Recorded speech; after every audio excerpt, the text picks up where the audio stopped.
Hi, I'm Martina. Today I wanted to show you how to create a no-dig bed. It's a really simple and quick way of creating a bed for growing vegetables or flowers if you like. We will be using cardboard and compost and soil.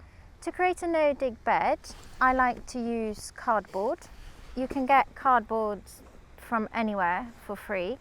You have to make sure it's not the glossy type because that is a plastic that won't break down. So normal cardboard, you want to remove tape or staplers, anything that will not break down. And then you simply put it on top of the ground. So over here I've got grass, and you want to make sure that it's overlapping as well. You don't want any gaps where light can come through. The idea is that the cardboard will exclude the light from the grass and the weeds underneath, and they will eventually die down. And you put the soil on top, and when the cardboard basically disappears over time, you've got the depth of the soil on top and the soil underneath for your vegetables and flowers to grow in. I will be using a mix between Corker's topsoil over here and their green compost over here. I decided to use both because I think it's a good mixture. The topsoil is a little bit heavier and the green compost is lighter. So I will be putting the topsoil at the bottom, and then I will use the green compost as a mulch on top.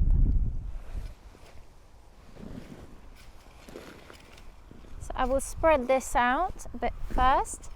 You want to have roughly 10 to 15 centimeters in total. So I think this will be fine. And then I will pour the green compost on top and then spread that out. It doesn't matter if it get a little bit mixed in.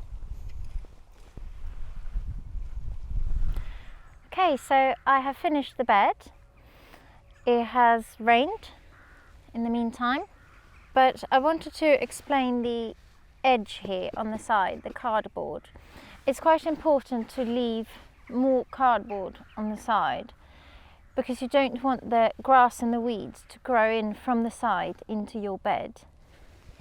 If this deteriorates quite quickly, you can always put another layer on, but you want to make sure that the grass or the weeds underneath dies down so it doesn't grow into your bed. I also wanted to mention another huge benefit of doing a vegetable or flower bed like this, which is that you get very few weeds.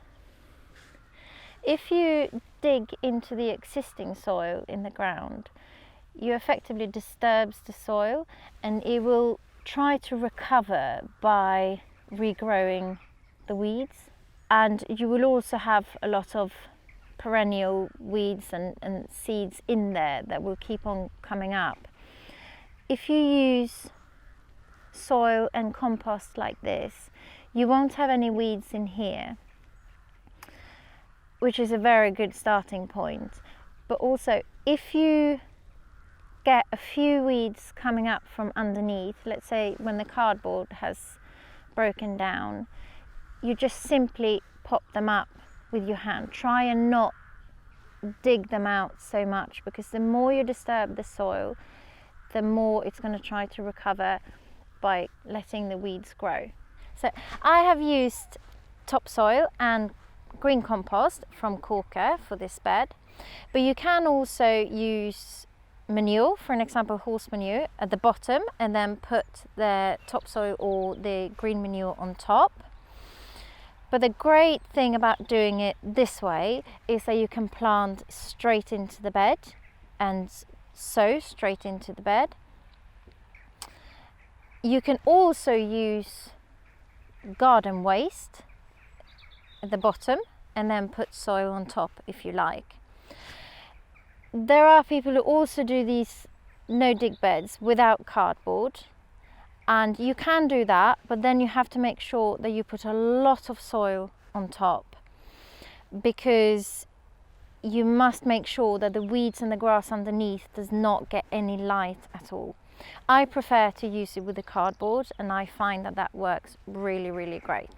So I'm going to plant garlic and broad beans straight into this bed. But first you want to make sure that the soil is quite firm. But if you plant broad beans in the autumn, make sure you choose a very hardy variety. And I'm going to show you how I plant them. So I've got a big garlic here, and you have to break it into the cloves, but don't do that a long time before you are going to plant it. You want to do it just before, so they don't dry up. You can see here is one that is not good. It's a bit rotten. That happens when you buy them.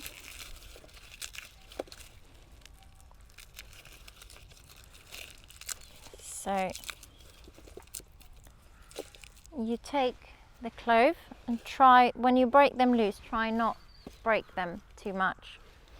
And then I pop them in the bed roughly twice its depth, and as you can see, it's so simple to do over here.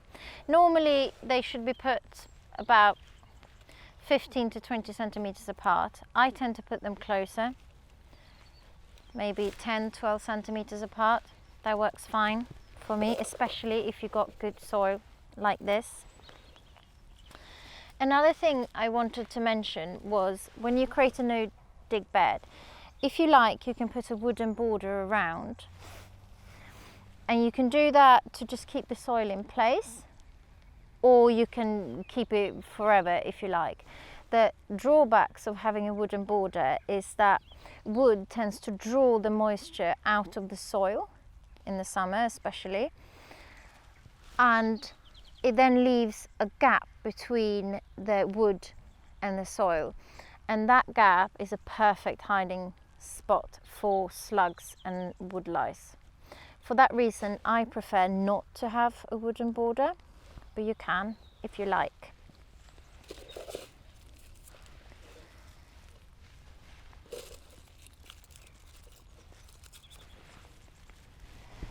So in a bed like this, that's approximately 3 meters long and 120